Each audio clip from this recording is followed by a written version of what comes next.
The Fairmont Chateau Laurier in Ottawa was draped in autumn elegance, burgundy and gold everywhere, maple leaves incorporated into centerpieces. My brother Ryan's wedding to Amanda Westbrook was the social event my family had been planning for 2 years.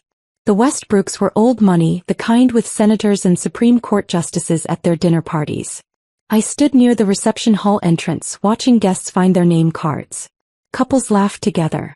Families clustered in groups. Everyone had someone except me. Olivia. You made it. My mother rushed over in her champagne gown. She glanced behind me expectantly, then her face fell. Oh. You came alone. The invitation said +1, not mandatory +1. Well, yes, but... She lowered her voice. It's awkward, honey. Everyone else brought dates. Even Marcus brought someone, and he's only been divorced 3 months. I've been busy with work, Mom. That government job. She said it like someone might say, unfortunate rash. Surely you could have taken one evening to find a suitable companion. The Westbrooks will think. Livy. Where's your date? My Aunt Marie appeared, martini in hand, eyes bright with malice. Don't tell me you're still single? Still single, I confirmed. Poor dear couldn't find a date, she announced to gathering relatives. It's so sad. Such a pretty girl, but these career women wait too long and then all the good men are taken. My Uncle Frank laughed. What is it you do again? Something with the government. International relations. Oh, like planning conferences? Aunt Marie patted my arm. At least you have something to keep busy since you don't have a family of your own. The seating chart revealed my assignment. Table 18 marked overflow seating. I was placed with Ryan's college friends +1s, people who didn't fit the carefully orchestrated family dynamics. The tables sat near the kitchen doors, as far from the head table as physically possible. My place card had my name and an empty space where my non-existent +1 should have been. Every other seat had 2 names. Mine screamed single like a neon sign. We put you near the back because we thought you'd be more comfortable, my mother said. Less pressure. The important guests are up front. Amanda's family has several senators here, and there's talk someone from the Prime Minister's office might stop by. The cocktail hour was endurance training.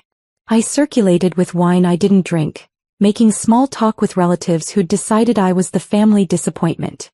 Ryan had become a corporate lawyer at 28, married into prominence, destined for greatness. I was 30, single, doing something with the government. Ryan always was the ambitious one, Uncle Frank told Amanda's relatives while I stood 3 feet away. Olivia's more content with a quiet life. Not everyone can be a high achiever. I excused myself to check my phone. 7 missed calls from the Privy Council office. 12 texts from my deputy director. All urgent. I called back immediately. Thompson here. Director Thompson, thank God. Michael Chin sounded stressed. Vancouver conference was cancelled. Security threat. The Prime Minister is back in Ottawa and needs the G20 briefing materials tonight. The Italian delegation moved up their arrival by 48 hours. I can be at the office in 20 minutes. The Prime Minister is already en route to your location. She's attending your brother's wedding. I froze. What? She saw the venue on your leave request and realized Amanda's father is Senator Westbrook. He's sponsoring her judicial reform bill. She wants to speak with him. Security is sweeping the chateau now. She'll be there in 15 minutes. I looked down at my burgundy bridesmaid dress, the elaborate updo that took 2 hours, heels I could barely walk in. The Prime Minister of Canada was about to crash my brother's wedding. Michael, where is she supposed to sit? She asked specifically to sit with you. Said something about making sure you didn't spend the evening alone at the singles table. Despite everything, I laughed. Prime Minister Catherine Morrison had a wicked sense of humor and detailed memory for personal slights. I'd once mentioned my family viewed me as the unsuccessful sibling. She'd filed that information away. Oh, and Director Thompson? She's bringing the Italian ambassador. I found Patricia, the wedding coordinator who guarded her clipboard like nuclear codes. Patricia, the Prime Minister is arriving in 12 minutes. She'll need seating at my table. Patricia's face cycled through disbelief, panic, excitement, crisis management. The Prime Minister? Here. Yes. With the Italian ambassador. They'll need the 2 empty seats at my table. But those are overflow. She stopped. Your +1 space will now be occupied by the Prime Minister. Patricia was already frantically typing. Security needs access. Kitchen needs meals. The photographer. Oh God, the head table. RCMP security entered, doing discreet sweeps. Guests noticed the unusual activity. My mother rushed over. Olivia, what's happening? The Prime Minister is attending the wedding. What? Why would? Is this because of the Westbrooks? No, Mom. She's my boss and needs to discuss the G20 briefing. She's sitting at my table. Your table? The overflow table. My mother looked faint. The Prime Minister at the overflow table? The table where you put me because I was single and didn't matter as much as important guests. Yes, that table. Amanda's mother, Elizabeth Westbrook, appeared imperiously. What's this about the Prime Minister? She's arriving to speak with Senator Westbrook. She'll be joining me at table 18. Elizabeth's composure cracked. Table 18? Near the kitchen? We can't seat the Prime Minister near the kitchen. She specifically requested to sit with me. My empty +1 seat works perfectly. Aunt Marie materialized, earlier confidence evaporating. Olivia, you work for the Prime Minister? I'm the Director of International Relations for the Privy Council office. I'm the Prime Minister's Chief Foreign Policy Advisor. That's the something with the government you've been dismissing. Uncle Frank went pale. Director Thompson? You negotiated the trade agreement with Japan. That's me. The reception hall descended into controlled chaos. Patricia rearranged schedules while staff upgraded table 18 from overflow to diplomatic quality. RCMP positioned at key points. Then Prime Minister Catherine Morrison entered with her security and Ambassador Giovanni Romano of Italy. Navy suit commanding presence. The room fell silent. He spotted me and smiled. Director Thompson. I apologize for the dramatic entrance, but when I realized you were here, it seemed like perfect timing. She crossed directly to me, ignoring the head table where Ryan and Amanda sat frozen, ignoring Senator Westbrook who'd stood expectantly, ignoring my mother. Prime Minister Morrison, Ambassador Romano, welcome. My table is ready. Excellent. Prime Minister Morrison glanced around. Though I'm surprised they put you at table 18. Don't they know you're the reason Canada's foreign policy hasn't imploded in 3 years? Ambassador Romano laughed. Director Thompson is the best policy advisor in the G7. Italy has been trying to recruit her for years. My mother made a squeaking sound. Prime Minister Morrison sat in my +1 chair, the empty space that had announced my singleness all evening. Ambassador Romano took the other seat. Suddenly, overflow seating near the kitchen became the most important table in the room. Walk me through the updated position on trade negotiations, Prime Minister Morrison said, pulling out her phone. I need to understand the agricultural tariff compromises. My brother's wedding became an impromptu G20 strategy session. I pulled up briefing documents while Ambassador Romano offered EU insights. Other table 18 guests, college friends +1s, sat stunned, witnessing actual international diplomacy over wedding chicken. From across the room I saw reactions. Ryan looked proud but confused. Amanda appeared shocked. My mother was explaining urgently to Elizabeth. Uncle Frank was Googling my name. Aunt Marie had set down her martini, struck by lightning. If we accept Italy's olive oil tariff proposal and counter with our dairy export framework, we create balanced compromise, I explained. Brilliant as always, Olivia, Prime Minister Morrison said. She glanced at the hovering photographer. Young man, get photos of this table. Director Thompson's family should have evidence she's slightly more important than they realized. The flash captured the overflow table hosting the Prime Minister and Italian ambassador, with me in my unflattering burgundy dress coordinating international policy. Senator Westbrook approached. Prime Minister Morrison, what an unexpected pleasure. Senator. Congratulations. I understand you're sponsoring the judicial reform bill. Yes, ma'am. I'd be honored to discuss. Excellent. Director Thompson, schedule a meeting next week. We'll discuss properly in my office rather than at his daughter's wedding. The polite dismissal was absolute. Senator Westbrook retreated. Dinner service began. The kitchen somehow produced appropriate meals despite zero notice. Our table received impeccable service while the reception continued around us in a daze. Your family didn't know what you did?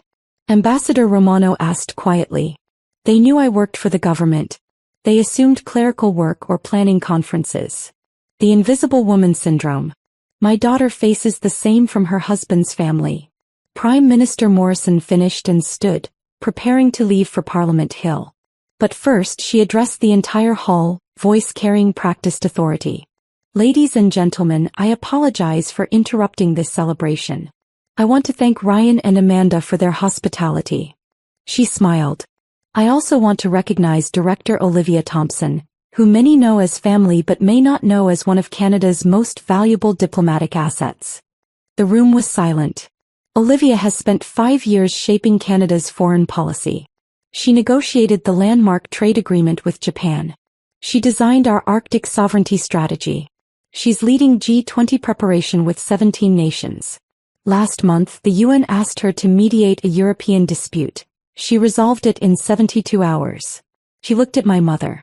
When Director Thompson requested leave for her brother's wedding, I specifically checked to ensure no international crises would interrupt. Unfortunately, diplomacy doesn't cooperate. But I'm grateful she's here because there's literally no one else I trust. She turned back. So when you see that empty chair beside Olivia, the +1 she didn't bring, remember it's empty because she's been too busy preventing international incidents and building Canada's global reputation. That's not sad. That's dedication most can't imagine. The Prime Minister placed her hand on my shoulder. Enjoy your evening, Director Thompson. I'll see you tomorrow for the Italian delegation briefing. Ryan, Amanda, your sister is remarkable. She left with Ambassador Romano and security, leaving behind stunned guests and one confused groom. Silence lasted 10 seconds before chaos. Everyone wanted to talk suddenly, dismissive family, ignoring relatives, even silent +1s. Uncle Frank tried discussing policy. Aunt Marie attempted apologizing. Elizabeth wanted meetings arranged. I found Ryan in the corridor minutes later. Liv, I had no idea you were that important. Why didn't you tell us? I did, Ryan. Multiple times. But everyone focused on your success and you've worked hard. That no one listened to what I was doing. Director of International Relations. Jesus. Mom seated you at overflow. I know. And Aunt Marie said. Everyone heard. I met his eyes. I'm happy for you. Amanda seems wonderful. But I'm tired of being the family failure because I chose a different path. He hugged me. I'm sorry. We've been assholes. Yes, you have. Can we fix this? I thought about the Prime Minister in my +1 chair, turning overflow into importance. Years of dismissive comments, being invisible until someone powerful validated my existence. Maybe. But not tonight. Tonight I need to prevent an international trade crisis. Tomorrow we can talk about why you needed the Prime Minister to tell you I was worth attention. I changed into my emergency suit and headed to Parliament Hill where the Italian delegation waited. My phone buzzed with family messages. Apologies from my mother. Questions from Uncle Frank. Even Aunt Marie texted about always knowing I was special. I silenced my phone and entered the briefing room where actual important work waited. Work that always mattered whether family recognized it or not. The empty +1 chair had been filled by the Prime Minister of Canada. That felt like exactly the validation I'd needed, not from family but from someone who understood what I'd accomplished. The overflow table had become the center of everything. And I'd done that myself long before anyone noticed. The Italian delegation meeting lasted until 2 in the morning. We successfully restructured the agricultural tariffs, secured Canada's dairy export provisions, and maintained the delicate balance between European Union regulations and North American trade interests. Ambassador Romano called it the most productive wedding reception I've ever attended. When I finally returned to my hotel room, exhausted and still in my emergency suit, I found 17 more voicemails from family members. I listened to exactly one, from my mother. Olivia, sweetheart, I don't know what to say. Your father and I are sitting here watching the news. You're on the news, baby. They're showing footage from Ryan's wedding, talking about how the Prime Minister crashed the reception to consult with her indispensable foreign policy director. That's you. My daughter. Her voice cracked. And I put you at the overflow table. I let Marie call you a poor dear who couldn't find a date.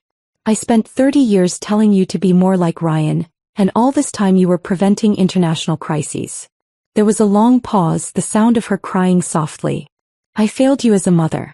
I was so busy being impressed by Ryan's corporate success and Amanda's family connections that I never asked what you actually did. I never listened when you tried to tell me. I just assumed. God, I assumed you were unsuccessful because you weren't married, because you didn't have the life I'd imagined for you. I'm so sorry, Beta. I'm so sorry. I saved the voicemail but didn't call back. Not yet. The next morning Ryan texted me, Amanda's parents want to know if you can get them a meeting with the PM. I told them to fuck off. Coffee later. Just you and me. I smiled and agreed. The wedding photos went viral by Monday morning. Not the romantic shots of Ryan and Amanda, but images of Table 18, the overflow table near the kitchen, where the Prime Minister of Canada and the Italian ambassador had conducted international diplomacy while I coordinated in a burgundy bridesmaid dress. The headlines were predictable. Government director's family didn't know her job, until PM showed up. The overflow table that changed everything. One particularly savage gossip column ran with, when your plus one is the Prime Minister, a family's reckoning. Aunt Marie's, poor dear couldn't find a date comment had been captured on someone's Instagram story. It was now a meme circulating across Canadian social media, usually paired with images of my official government photo or screenshots of my UN mediation work. My family was learning what I did the way I'd always feared, through public humiliation rather than genuine interest. But as I sat in my office later that week reviewing briefing materials for the next G20 session, I realized something important. I hadn't needed them to understand before. I'd built my career, earned respect from world leaders, shaped international policy, all without my family's validation or approval. Their recognition now, prompted only by the Prime Minister's intervention, felt hollow. The empty +1 chair at Ryan's wedding had been filled by exactly the right person. Not a romantic partner to prove my worth to relatives who measured success by marriage. Not a fake date to avoid their pity. But by the Prime Minister of Canada, who needed my expertise to prevent an international incident. That chair had been empty because I'd been too busy doing work that actually mattered to worry about my family's narrow definition of success. And now they knew it too. The overflow table had been their final statement about my value. The Prime Minister's presence there was mine.